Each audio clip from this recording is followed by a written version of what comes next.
Hello everyone, welcome back my YouTube channel. एक बार आपका फिर स्वागत है मेरे यूट्यूब चैनल पर। और आज की क्लास में हम कुछ नया करने जा रहे हैं। जैसा कि टॉपिक लिखा है सूक्ष्म जीव। तो ये जो सूक्ष्म जीव जो टॉपिक है, वैसे तो ये सभी क्लासेस के लिए मायने रखता है, यानी कि 8 से लेकर के 8 से ही शुरू हो जाता है। 8, 9, 10, 11, 12 सभी क्लासेस में इसका कुछ ना कुछ पार्ट आपको मिल ही जाता है। 11th और 12th में भी इसको पर्टिकुलर जो है चैप्टर के रूप में या फिर जैसे क्लासिफिकेशन के अंदर भी इसको शामिल किया जाता है। तो सूक्ष्म जीव, माइक्रो ऑर्गेनिज्म, स्कूली जो एजुकेशन है, स्कूल एजुकेशन में हर क्लास में जो भी अपर क्लासेज होती है स्कूल एजुकेशन की, उनमें सब में ये इम्पोर्टेंट रहता है। साथ ही साथ जो भी कंपटीशन एग्जाम है उनमें भी ज़्यादातर में जो माइक्रो ऑर्गेनिज्म टॉपिक है वो पूछा जाता है। यहाँ पर हम जो सिलेबस लेकर के चल रहे हैं, आज से जो शुरू कर रहे हैं, वो हम रीट के हिसाब से शुरू कर रहे हैं। रीट अध्यापक पात्रता परीक्षा जो है उसमें साइंस के जो टॉपिक अपने दे रखे हैं, उनमें जो सबसे पहला टॉपिक है वो है सूक्ष्म जीव, माइक्रो ऑर्गेनिज्म।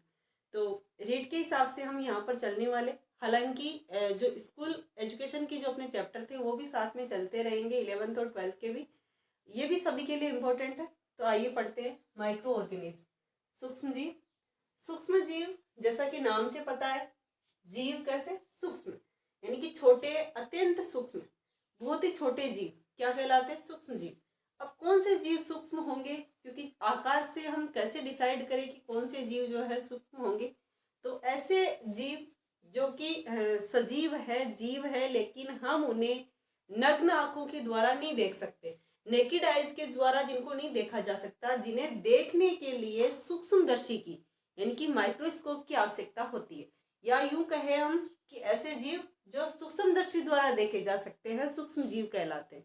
तो सबसे पहली बात करें सूक्ष्म जीव क्या होते हैं, तो डेफिनेशन क्या हो जाती है इसकी कि वे जीव जिनको देखने के लिए सूक्ष्मदर्शी की आवश्यकता होती है, सूक्ष्म जीव कहलाते हैं। अब दूसरी चीज कि जो सूक्ष्म जीव है कौन से थे ये, जिनको कि किसके द्वारा देखा जाए? सूक्ष्मदर्शी द्वारा देखा जाए। सूक्ष्मदर्शी से देखे जाने वाले जीव क्या कहलाते हैं? सूक्ष्म जीव कहलाते हैं। अब कौन कौन से होते हैं सूक्ष्म जीव? फॉर एग्जाम्पल अगर अपन बात करें तो सूक्ष्म जीव हम किन्हें कहेंगे? तो सबसे पहले बैक्टीरिया यानी कि जीवाणु, जीवाणु या बैक्टीरिया। इसके अलावा वायरस या जिनको हम विषाणु कह देते हैं, माइकोप्लाज्मा, माइकोप्लाज्मा, और BGA यानी कि ब्लू ग्रीन एल्गी या नील हरित शैवाल जिनको हम कहते हैं, साथ ही साथ कवक। ये इन श्रेणियों के जो जीव है वो सारे के सारे कैसे हैं?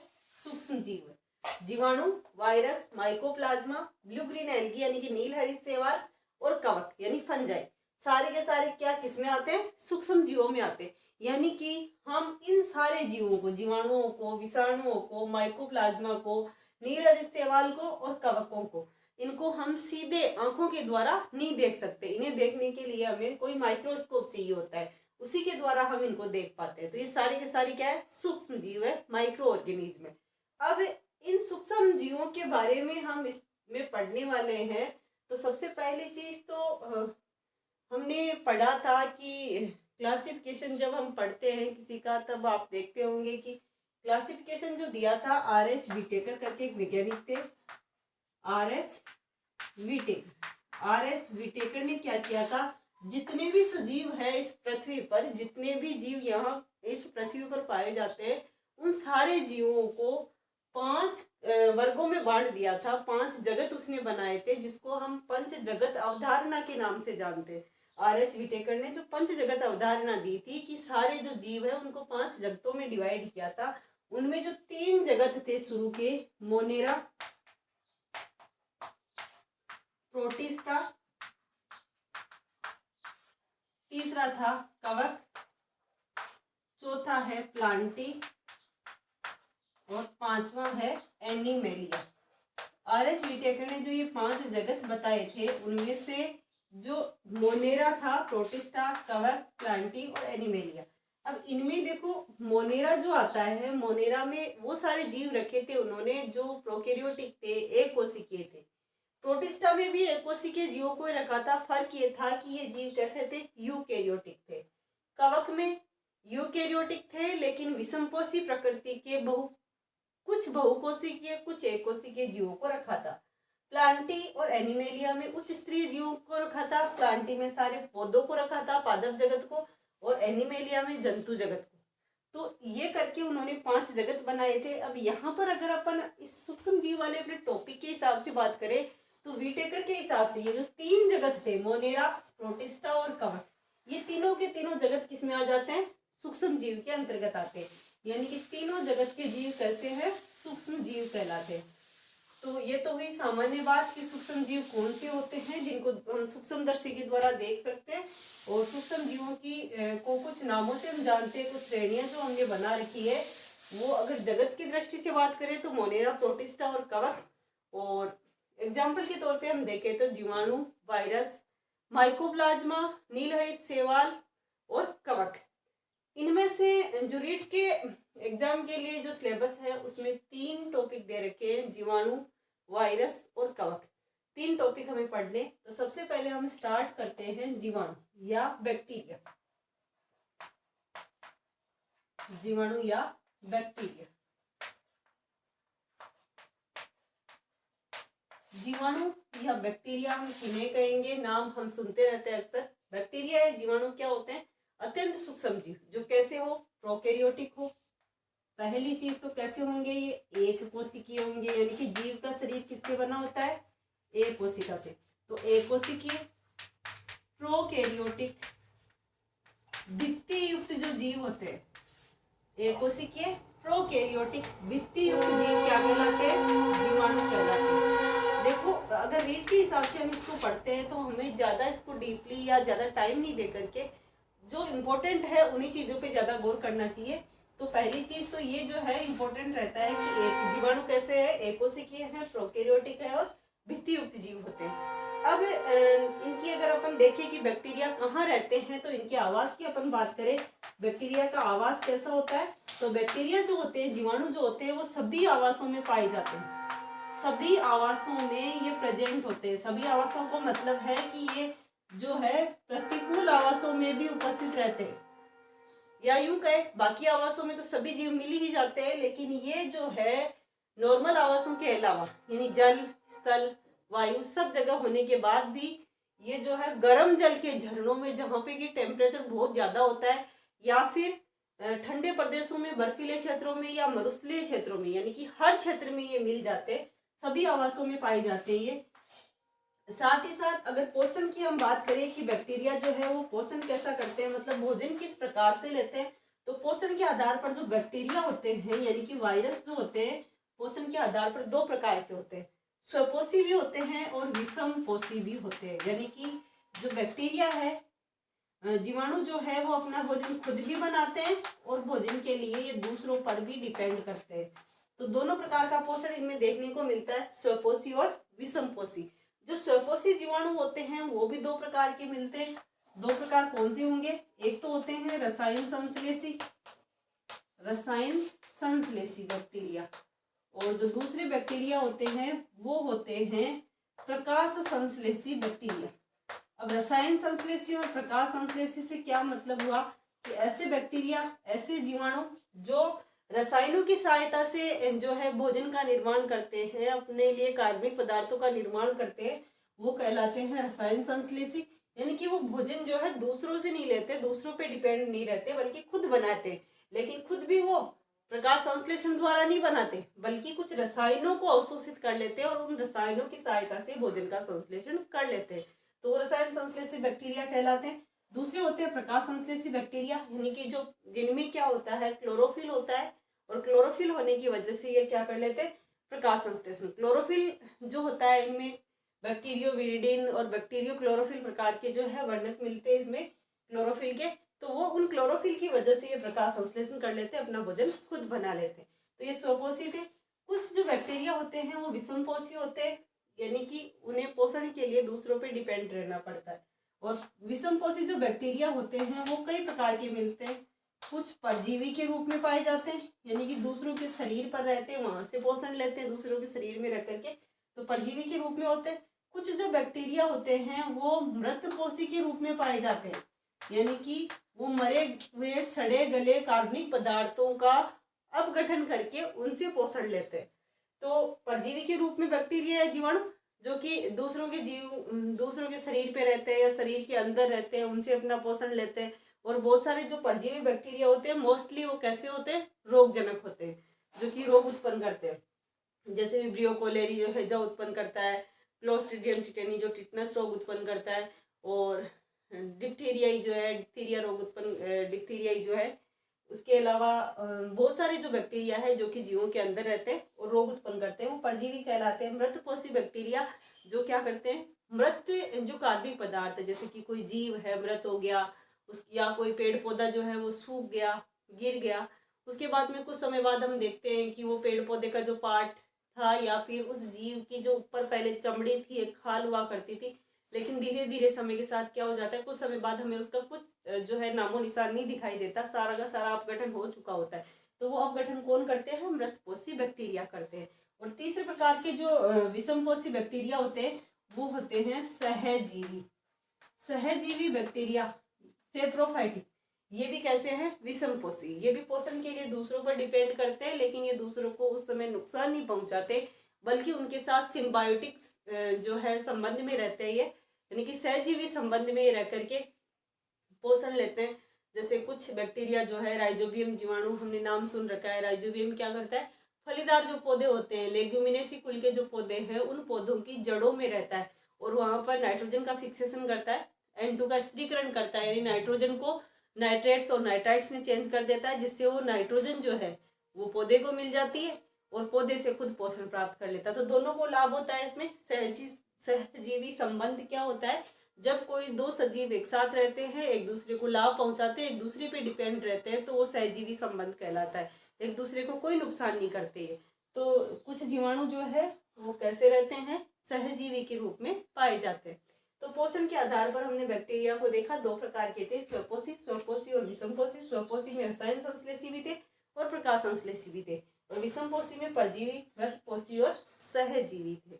अब रसायन संश्लेषी बैक्टीरिया जो हमने देखा, ये कौन से होते होंगे, ये वो होते हैं जैसे हम देखते हैं कि प्रकाश जो होता है सूर्य का, वो जैसे समुद्र वगैरह है या गहराई वाले क्षेत्र है तो उनमें कुछ दूरी तक प्रकाश चला जाता है, लेकिन 500 या 1000 मीटर की गहराई में अगर अपन देखें समुद्र में तो वहाँ पे प्रकाश नहीं पहुँच पाता। अब वहाँ पे जो सूर्य का जो प्रकाश है वो नहीं पहुँच पाएगा, तो वहाँ पर कोई भी बैक्टीरिया वगैरह है वो पोषण करने के लिए किसका यूज करेंगे, वो वहाँ चट्टानों में या उस धरातल में उपस्थित जो रसायन है उसी को यूज करके उसी से कार्बनिक पदार्थों का संश्लेषण कर लेते हैं।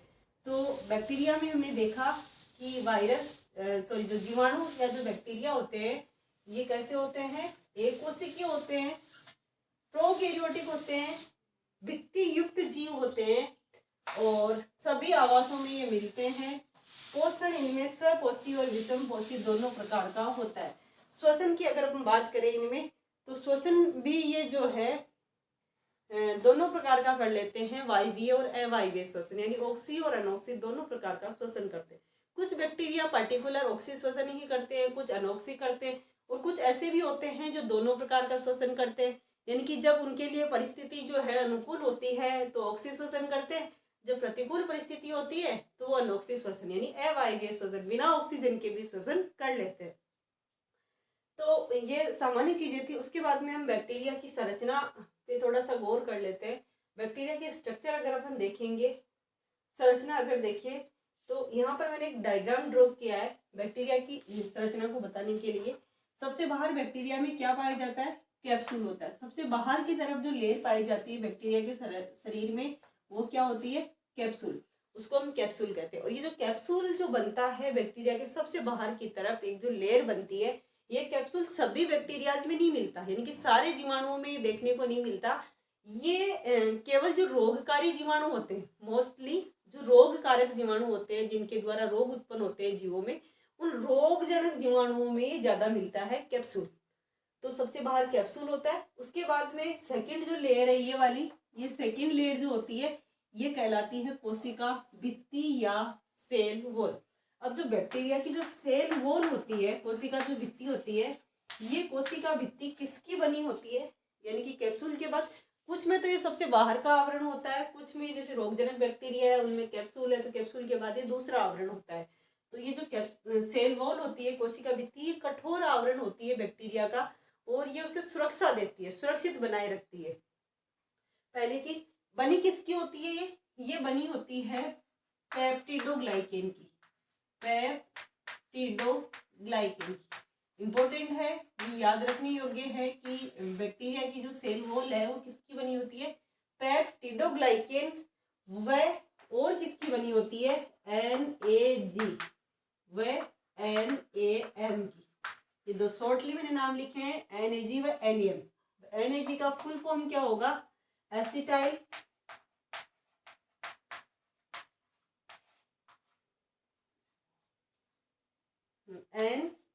Acetyl glucose amine, acetyl glucose amine. और जो दूसरा है NAM, NAM का जो फुल फॉर्म है वो क्या होगा, N acetyl muramic acid, muramic acid. तो अगर हम कहें कि बैक्टीरिया की जो सेल वॉल है, कोशिका भित्ति है जीवाणु की, वो किसकी बनी होती है, वो पेप्टिडोग्लाइकेन और N एसिटाइल ग्लूकोज एमीन व N एसिटाइल म्यूरेमिक एसिड की बनी होती है। N एसिटाइल ग्लूकोज एमीन को शॉर्टली NAG और इसको NAM। NAM का मतलब है N एसिटाइल म्यूरेमिक एसिड और NAG का मतलब क्या होगा, N एसिटाइल ग्लूकोज एमीन। इनकी बनी होती है इसकी कोशिका भित्ति या सेल वॉल। उसके बाद में थर्ड लेयर की हम बात करें तो थर्ड लेयर जो होती है ये थोड़ी सी फोल्डेड होती है, यानी उसमें वलन बन जाते हैं। फोल्ड युक्त जो ये होती है ये कहलाती है कोशिका झिल्ली। तीसरी जो लेयर है ये वाली, ये क्या कहलाती है, कोशिका झिल्ली कहलाती है, सेल मेम्ब्रेन कहलाती है बैक्टीरिया की। और जो कोशिका झिल्ली होती है वो किसकी बनी होती है, तो जो बैक्टीरियल कोशिका झिल्ली होती है, बैक्टीरियल जो सेल मेम्ब्रेन होती है वो लिपोप्रोटीन की बनी हुई होती है। किसकी बनी होगी, लिपोप्रोटीन की। साथ ही साथ ये जो लिपोप्रोटीन की बनी हुई जो कोशिका झिल्ली होती है ये वलन युक्त होती है, वलन युक्त या फिर फोल्डेड होती है। फोल्डेड या वलन युक्त क्यों होती है, इसमें जो ये फोल्ड बन रहे हैं, ये जो वलन बन रहे हैं, इन वलनों के मध्य में यहाँ पर श्वसन से संबंधित एंजाइम बने रहते हैं।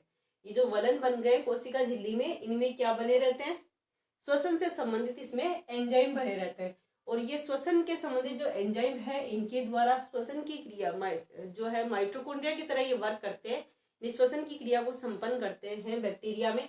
इसी कारण इनको बैक्टीरियल माइटोकॉन्ड्रिया या मिसोसोम कहा जाता है। जो वलन युक्त ये भाग होता है इसमें क्या भरे होते हैं, श्वसनीय एंजाइम भरे होते हैं यहाँ पर। और ये श्वसनीय एंजाइम जो भरे होते हैं ये श्वसन की क्रिया को संपन्न करवाते हैं, जिसकी वजह से इन्हें क्या कहा जाता है, मिसोसोम्स या बैक्टीरियल माइटोकॉन्ड्रिया कहा जाता है। तो ये हो गई इसकी झिल्ली। झिल्ली के बाद अंदर भरा हुआ बैक्टीरिया का जो संपूर्ण पदार्थ है वो कहलाता है कोशिका द्रव्य। और इस कोशिका द्रव्य में क्या क्या उपस्थित होता है, एक तो होता है इसमें केंद्रक के समान संरचना, यानी कि केंद्रक की जगह जो संरचना बनी होती है, वास्तविक इनमें केंद्रक नहीं होगा क्योंकि ये सेल कैसी होती है, ये जो बैक्टीरिया की कोशिका है प्रोकैरियोटिक है, तो वास्तविक केंद्रक तो नहीं होगा, लेकिन केंद्रक के स्थान पर क्या पाया जाता है, केंद्रकाभ मिलता है, या जिसको न्यूक्लियोइड हम कहते हैं वो मिलता है। इस न्यूक्लियोइड या केंद्रकाभ में एक तो होता है मुख्य डीएनए, जिसको गुणसूत्रीय डीएनए या मुख्य डीएनए कह सकते हैं, साथ में आरएनए होता है। दूसरा एक और केंद्र के जैसी गोलाकार संरचना दिखाई देती है, अतिरिक्त इसमें डीएनए भी मिलता है, गोलाकार डीएनए, और वो गोलाकार डीएनए कहलाता है प्लाज्मिड। तो बैक्टीरिया में एक तो मुख्य डीएनए है जो कहाँ पर पाया जाता है, केंद्रकाभ में। इसके अलावा एक गोलाकार वर्तुल डीएनए और मिलता है, वर्ताकार डीएनए और मिलता है, और ये वर्ताकार डीएनए क्या कहलाता है, ये प्लाज्मिड कहलाता है। अब इसके अलावा इसमें और क्या पाए जाते हैं, तो इसमें राइबोसोम्स होते हैं, यानी कि इनमें राइबोसोम मिलते हैं। और हम जानते हैं कि जब बैक्टीरिया की कोशिका कैसी है, प्रोकैरियोटिक, तो राइबोसोम कैसे होंगे इसमें, तो इसमें राइबोसोम जो होंगे वो 70S प्रकार के, यानी 70S प्रकार के राइबोसोम इसमें पाए जाते हैं। और राइबोसोम क्या वर्क करेंगे? प्रोटीन का निर्माण करेंगे। साथ ही साथ इसमें और क्या होते हैं? कुछ छोटे छोटे कण पाए जाते हैं जिनको वोल्यूटिन कणिकाएं कहते हैं। क्या कहेंगे? वोल्यूटिन कणिकाएं। ये वोल्यूटिन कणिकाएं जो होती है ये फोस्फेट का संग्रह करती है। वोल्यूटिन जो कणिकाएं होती है वो क्या करती है? फोस्फेट का संग्रह करती है। ये इनका वर्क है वोल्यूटिन कणिकाओं का। इसके अलावा कुछ जो है कणनुमा संरचनाएं मिलती है जिनको कहा जाता है पॉली बीटा हाइड्रोक्सी ब्यूटारिक अम्ल। पॉली बीटा हाइड्रोक्सी ब्यूटारिक जो अम्ल है इनमें वसा का संग्रह किया जाता है, नहीं वसा को स्टोर रखा जाता है इसमें। साथ ही इसमें जो है जो बाहर वाली जो कैप्सूल है या फिर भित्ति होती है उस पर कुछ रोमनुमा संरचनाएं निकली होती है, पतली पतली इस तरह से। ये रोमनुमा जो संरचनाएं होती है ये कहलाती है फ्रिम्बी। और फ्रिम्बी का वर्क होता है या तो ये गति में हेल्प करते हैं इसकी, या फिर किसी सतह से चिपकने में हेल्प करते हैं। और साथ ही साथ बैक्टीरिया में यहाँ पर एक फ्लैजिला भी मिलता है। और फ्लैजिला भी क्या हेल्प करता है बैक्टीरिया की? फ्लैजिला भी गति में या भोजन पकड़ने में, इन सब जो भी वर्क है वो सारे करने में हेल्प करता है फ्लैजिला। तो ये थी बैक्टीरिया की संरचना। सबसे बाहर कैप्सूल, उसके बाद में कोशिका भित्ति जो पेप्टिडोग्लाइकेन और एनएजी और एनएम की बनी होती है। फिर कोशिका झिल्ली जो फोल्डेड होती है जिसके अंदर क्या होते हैं? श्वसन से संबंधित एंजाइम होते हैं जिन्हें मिसोसोम्स या मिजोसोम्स कहा जाता है। मिजोसोम क्या करते हैं? श्वसन में हेल्प करते हैं। इस कारण इनको माइटोकॉन्ड्रिया जो बैक्टीरियल माइटोकॉन्ड्रिया भी कहा जाता है। अंदर ये तो एक तो होता है केंद्रकाभ, केंद्रकाभ के अंदर पाया जाता है मुख्य डीएनए और आरएनए। दूसरा एक गोलाकार डीएनए और मिलता है जिसको प्लाज्मिड कहते हैं। और इसके अलावा राइबोसोम, वोल्यूटिन कणिकाएं, पॉलीबीटा हाइड्रोक्सी कणिकाएं और अदर जो भी है कण इसमें उपस्थित होते। तो ये बैक्टीरिया की कोशिका की संरचना हमने देखी। उसके बाद में यानी अब तक हमने देखा जीवाणु। जीवाणु जो है वो एकोसिकीय है, प्रोकैरियोटिक है, भित्ति युक्त है। भित्ति किसकी बनी है? झिल्ली किसकी बनी है? कहाँ ये रहते हैं? आवास कैसा होता है इनका? पोषण कैसे लेते हैं? और इसकी कोशिका की संरचना हमने देखी। अब इसमें जो इम्पोर्टेंट अपना टॉपिक रहा है लास्ट, वो रहा है बैक्टीरिया का महत्व, जीवाणु का महत्व। और जब भी हम किसी का महत्व हम पढ़ते हैं तो महत्व में उसके लाभदायक और हानिकारक दोनों प्रकार के प्रभावों को देखा जाता है। तो सबसे पहले जीवाणु का जो महत्व अपन देखें तो महत्व में सबसे पहले हम देखते हैं लाभदायक प्रभाव, यानी बैक्टीरिया का जो लाभदायक उपयोग है, लाभदायक प्रभाव है वो क्या होता है। और यही लाभदायक और हानिकारक जो प्रभाव है इनमें से रीट में ज्यादा क्वेश्चंस आने की संभावना रहती है, यानी ये इंपॉर्टेंट रहते हैं दोनों। तो लाभदायक उपयोग में यानी जीवाणु कहाँ यूज होते हैं? पहली चीज सबसे इम्पोर्टेंट कहाँ उपयोग होते हैं?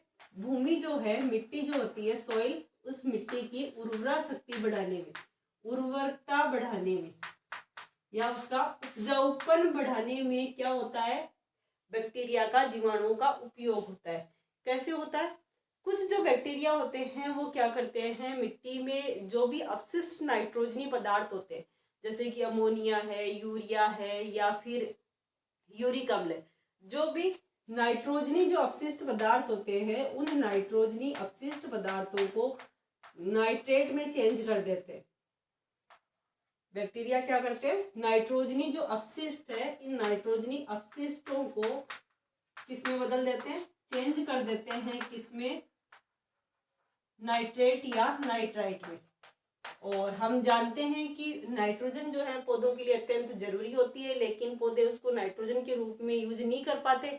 और जब वही नाइट्रोजन जो है किस रूप में आ जाए, नाइट्रेट या नाइट्राइट के रूप में हो, तो पौधे उसको यूज कर लेते हैं। तो कुछ नाइट्रोजनी कुछ बैक्टीरिया जो क्या करते हैं, अपशिष्ट जो भी नाइट्रोजन पाई जाती है मिट्टी में, चाहे वो अमोनिया के रूप में हो या फिर वो जो है यूरिया के रूप में या यूरिक अम्ल के रूप में होती है, उसको वो क्या किस में चेंज कर देते हैं? नाइट्रेट में चेंज कर देते हैं, जिसको कि पौधे ग्रहण कर लेते हैं। और ऐसे बैक्टीरिया जो नाइट्रोजनी अपशिष्टों को नाइट्रेट में चेंज करते हैं वो बैक्टीरिया कहलाते हैं नाइट्रिकारी बैक्टीरिया। नाइट्रिकारी जो जीवाणु है वो कौन कौन से हैं, इनके जो एग्जाम्पल है वो याद रखना। नाइट्रोबैक्टर पहला जो है वो है नाइट्रोबैक्टर, दूसरा है नाइट्रोसोमोनास,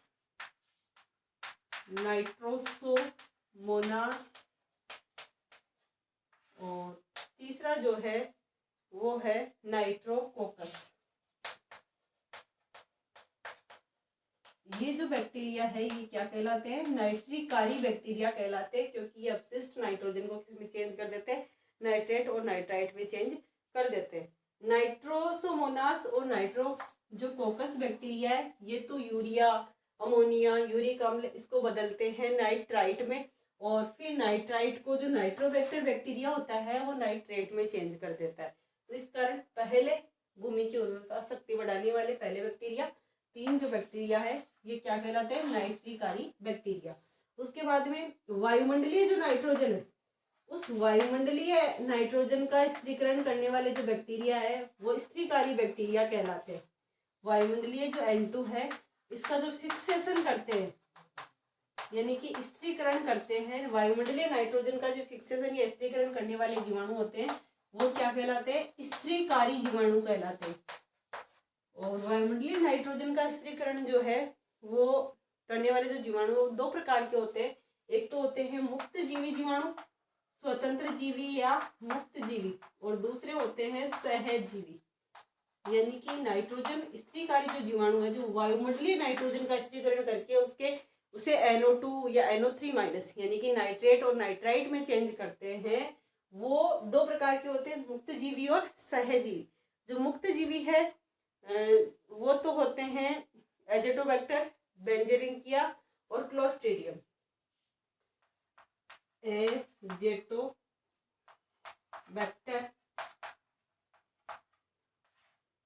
क्लोस्ट्रीडियम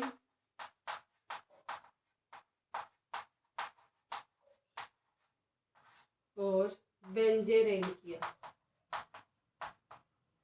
ये जो 3 बैक्टीरिया है ये क्या करते हैं? वायुमंडलीय नाइट्रोजन का क्या करते हैं? नाइट्राइट और नाइट्रेट में चेंज करते हैं, नाइट्रोजन का स्त्रीकरण करते हैं, लेकिन ये मृदा में मुक्त रूप से पाए जाते हैं। इसके अलावा जो 2 बैक्टीरिया है, एक तो है राइजोबियम और दूसरे हैं फ्रैंकिया। राइजोबियम और दूसरा जो बैक्टीरिया है वो है फ्रैंकिया। तो राइजोबियम और जो फ्रैंकिया है ये पौधों की जड़ों में पाए जाते हैं सहजीवी के रूप में, और वहां पर ये वायुमंडलीय नाइट्रोजन का स्त्रीकरण करते हैं। इस कारण ये सहजीवी जो है स्त्रीकारी जीवाणु है। राइजोबियम कहाँ मिलता है? फलीदार पौधों की, मटर कुल के जो पादप होते हैं, फलीदार पादप या जिनको लेगुमिनेसी कुल के पादप कहा जाता है, उनकी जड़ों में मिलता है और वहां पर नाइट्रोजन का फिक्सेशन करता है। और फ्रैंकिया जो है नॉन लेगुमिनेसी जो पादप है उनकी जड़ों में पाया जाता है और वहां पर क्या करता है? नाइट्रोजन का फिक्सेशन करता है। तो ये थे पहले वो बैक्टीरिया जो कि मृदा की उपजाऊपन क्षमता को बढ़ाते हैं। वो 2 प्रकार के मिलते हैं, तो नाइट्रिकारी बैक्टीरिया होते हैं, वो भी उपजाऊपन बढ़ाते हैं। नाइट्रिकारी जो बैक्टीरिया है वो है नाइट्रोबैक्टर, नाइट्रोसोमोनास और नाइट्रोकोकस। ये क्या करते हैं? जो भी मिट्टी में अपशिष्ट नाइट्रोजन है, चाहे वो अमोनिया, यूरिया या यूरिक अम्ल के रूप में, उसको नाइट्राइट और नाइट्रेट में चेंज कर देते हैं, जो पौधों को ग्रहण करने योग्य हो जाती है। पहला। दूसरे, नाइट्रोजन स्त्रीकारी जो बैक्टीरिया है वो क्या करते हैं? नाइट्रोजन का स्त्रीकरण करते हैं, पर कौन सी नाइट्रोजन का? वायुमंडलीय नाइट्रोजन का। नाइट्रिकारी तो क्या कर रहे थे? मृदा में उपस्थित अपशिष्ट नाइट्रोजन को जो है नाइट्रेट और नाइट्राइट में चेंज कर रहे थे, जबकि वायुमंडलीय जो नाइट्रोजन है उसको नाइट्रेट और नाइट्राइट में चेंज करने वाले जो बैक्टीरिया है वो कहलाते हैं स्त्रीकारी, यानी स्त्रीकरण करने वाले जीवाणु। ये पहला था मिट्टी की उर्वरा शक्ति बढ़ाने में बैक्टीरिया या जीवाणु का लाभ या उनका उपयोग। इसके बाद में अपना जो नेक्स्ट है वो है उद्योगों में।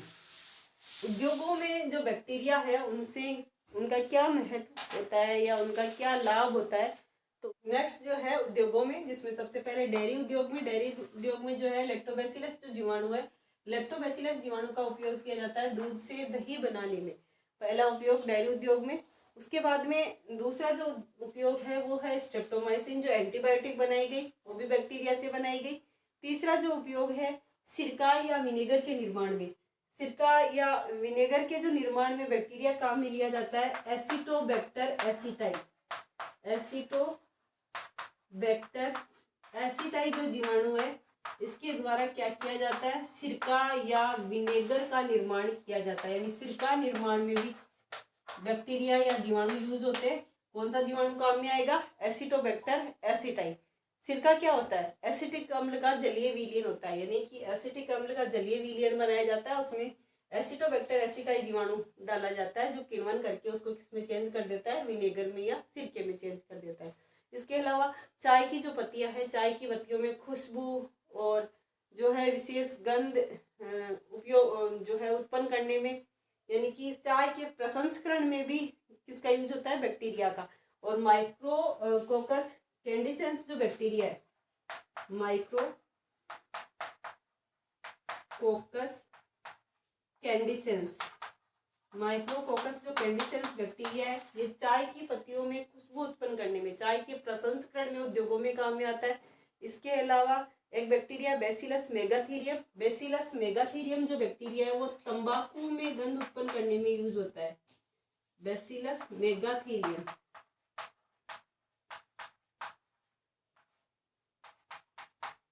मेगाथीरियम, ये तंबाकू की पत्तियों में, ये तो चाय में जो है विशेष गंध के लिए और ये तंबाकू में विशेष गंध के लिए उद्योगों में यूज किया जाता है बैक्टीरिया। इसके अलावा रेशों की सफाई की जाती है, टैनिंग की जाती है, तो उसमें भी क्रोटोलेरिया जेंसिया करके बैक्टीरिया है जो यूज होता है। क्रोटोलेरिया जेंसिया, कपास के जो रेशे हैं, कपास के रेशों की टैनिंग में क्रोटोलेरिया जेंसिया का यूज किया जाता है। उसके बाद में है कि जो चमड़े की टैनिंग की जाती है, चमड़े की सफाई की जाती है खाल की, उसमें भी कुछ बैक्टीरिया को यूज किया जाता है। और सबसे जो एक इम्पोर्टेंट बैक्टीरिया है वो है स्यूडोमोनास फुटिडा, प्रदूषण नियंत्रण में। स्यूडोमोनास जो फुटिडा बैक्टीरिया है, स्यूडोमोनास फुटिडा, स्यूडोमोनास फुटिडा जो बैक्टीरिया है, इसका उपयोग किया जाता है प्रदूषण नियंत्रण में। और इस बैक्टीरिया को सुपर बग बैक्टीरिया के नाम से भी जाना जाता है। इंपॉर्टेंट है ये सुपर बग बैक्टीरिया, कौन सा है, super bug, super bug bacteria है स्यूडोमोनास फुटिडा, जो कि कृत्रिम बैक्टीरिया बनाया गया था प्रोफेसर आनंद मोहन चक्रवर्ती के द्वारा। स्यूडोमोनास फुटिडा सुपर बग बैक्टीरिया क्या करता है, ये समुद्र में जब तेल का रिसाव हो जाता है जहाजों वगैरह से, तो उस तेल को सोख करके समुद्र के पानी को विषैला होने से बचाता है। तो ये बैक्टीरिया के कुछ जो है उपयोग थे। सबसे पहले हमने देखा मृदा के उपजाऊपन को बढ़ाने में, उसके बाद में उद्योगों में कुछ बैक्टीरिया, लैक्टोबैसिलस दूध से दही बनाने में, स्ट्रेप्टोमाइसिन जो एंटीबायोटिक है वो बैक्टीरिया से बनाई जा रही है, एसिटोबैक्टर एसिटाई जो बैक्टीरिया वो सिरका या विनेगर बनाने में यूज होता है, माइक्रोकोकस कैंडिसेंस जो बैक्टीरिया है वो चाय की पत्तियों में विशेष गंध, स्वाद, स्मेल आदि उत्पन्न करने में, और बेसिलस मेगाथीरियम जो बैक्टीरिया है तंबाकू में विशेष गंध उत्पन्न करने में यूज होता है। साथ ही क्रोटोलेरिया जेंसिया जो बैक्टीरिया है वो कपास के जो रेशे हैं उनकी जो रेटिंग की जाती है उसमें यूज होता है। स्यूडोमोनास फुटिडा पर्यावरण प्रदूषण के नियंत्रण में, प्रदूषण नियंत्रण के रूप में सुपर बग बैक्टीरिया जो कि प्रोफेसर आनंद मोहन चक्रवर्ती द्वारा निर्मित किया गया था, ये क्या करता है, समुद्र में रिसाव के द्वारा जो तेल निकल जाता है उस तेल को सोखने में हेल्प करता है ताकि जो समुद्री जीव है उनको नुकसान ना हो। तो ये तो थे अपने बैक्टीरिया के लाभदायक उपयोग, यानी कि उनका यूजफुल जो इम्पोर्टेंस था, महत्व था, लाभदायक महत्व। उसके बाद में अब उनके हानिकारक महत्व को हम पढ़ते हैं। हानिकारक महत्व, बैक्टीरिया का जो हानिकारक उपयोग या जो हानिकारक महत्व है वो बहुत ज़्यादा है। जैसे कि उनके लाभ है वैसे उनकी बहुत सारी हानियां भी है। और सबसे ज़्यादा और सबसे महत्वपूर्ण जो हानि है वो कौन सी है कि ज़्यादातर जो बैक्टीरिया है वो कैसे होते हैं, रोगजनक होते हैं, यानी कि रोग उत्पन्न करते हैं। बैक्टीरिया का सबसे महत्वपूर्ण जो हानिकारक प्रभाव है वो है रोगजनक, यानी बैक्टीरिया रोगजनक होते हैं। और रोगजनक बैक्टीरिया बहुत सारे हैं, जैसे कि हैजा विब्रियो कोलेरी से होता है, टीबी ट्यूबरकुलोसिस बैक्टीरिया से होता है, टिटनस रोग जो है माइकोबैक्टीरियम टिटनाइज से होता है। तो बहुत सारे जो बैक्टीरिया है रोग उत्पन्न करते हैं, इनको हम एक रोग से अलग से चैप्टर है, उसमें हम इसको और डिटेल करेंगे। तो सबसे पहला हानि जो है वो रोगजनक के रूप में होती है। दूसरी जो हानि क्या है, ये भोजन को विषाक्त कर देते हैं, भोजन को विषाक्त कर देते हैं। जो भोजन है उसकी विषाक्तता के लिए भी इनका जो है यह हानिकारक है। ये जो बैक्टीरिया क्या करते हैं, भोजन को विषाक्त बना देते हैं। और कौन सा बैक्टीरिया, बोटुलिनम बैक्टीरिया है। बोटुलिनम बैक्टीरिया क्या कर देता है, भोजन को विषाक्त कर देता है। और विषाक्त हुए भोजन को क्या कहा जाता है, बोटुलिज्म। बोटुलिज्म तो भोजन की विषाक्तता उत्पन्न कर देते हैं। दूसरा हानिकारक प्रभाव, कुछ बैक्टीरिया जो है विनाइट्रीकारी होते हैं, जैसे कि सुडोमोनास जीवाणु, थायोबैसिलस जीवाणु क्या है, विनाइट्रीकारी होते हैं। नाइट्रीकारी तो हमने पढ़े थे, जो कि क्या करते हैं, नाइट्रेट और नाइट्राइट में बदलते हैं नाइट्रोजन अपशिष्ट को। ये क्या है, विनाइट्रीकारी, यानी कि जो नाइट्रेट और नाइट्राइट्स होते हैं, नाइट्रेट और नाइट्राइट्स जो कि पौधों के लिए जरूरी है, उसको ये किस में चेंज कर देते हैं, नाइट्रोजन के रूप में। यानी नाइट्राइट और नाइट्रेट को किस में चेंज कर देते हैं, नाइट्रोजन में चेंज कर देते हैं। कौन कौन ये होते हैं जो नाइट्रोजन में चेंज करने वाले, थायोबैसिलस और सुडोमोनास। थायोबैसिलस और सुडोमोनास, ये जो बैक्टीरिया है ये क्या करते हैं, विनाइट्रीकारी बैक्टीरिया है। उसके अलावा कपास के रेशों को नष्ट भी करते हैं। टैनिंग में कपास के रेशों की जो रेटिंग होती है, रेशों की सफाई होती है, टैनिंग नहीं सॉरी टैनिंग खाल की होती है, चमड़े की रेटिंग यानी सफाई जो होती है उसमें यूज होते हैं बैक्टीरिया, लेकिन कपास के रेशों को नष्ट करते भी है। स्पाइरोकीट नामक जो जीवाणु होता है, स्पाइरोकीट जो जीवाणु है ये क्या कर देता है, कपास के रेशों को नष्ट करता है। स्पाइरोकीट कपास के रेशों को नष्ट कर देता है। इसके अलावा कुछ जो बैक्टीरिया है उनका उपयोग जैव हथियार के रूप में भी किया जाता है, बायो वेपन के रूप में भी यूज होते हैं, तो वो भी हानिकारक प्रभाव है। जैसे कि बैसिलस एंथ्रेसिस जो बैक्टीरिया है, बैसिलस एंथ्रेसिस को एंथ्रेक्स रोग उत्पन्न करने के लिए यूज किया जाता है। वैसे तो क्या कर रखा है, जो विश्व सुरक्षा संगठन जो है उसने ये बंद कर रखा है, इसको निषेध कर रखा है, बैन लगा रखा है, लेकिन फिर भी कुछ देश जो है वो बायो वेपन के रूप में, जैव हथियार के रूप में एंथ्रेक्स रोग के लिए यूज करते हैं और अदर बैक्टीरिया को भी यूज करते हैं। तो आज की क्लास में ये था अपना सूक्ष्म जीव में जीवाणु। जीवाणु में हमने देखा जीवाणु की संरचना, जीवाणु के कुछ कैरेक्टर और जीवाणु के लाभदायक और हानिकारक प्रभाव। आज की क्लास में बस इतना ही। अगर आपको मेरी क्लास पसंद आती है तो इसे लाइक कीजिए, शेयर कीजिए, सब्सक्राइब कीजिए। मिलते हैं नेक्स्ट क्लास में।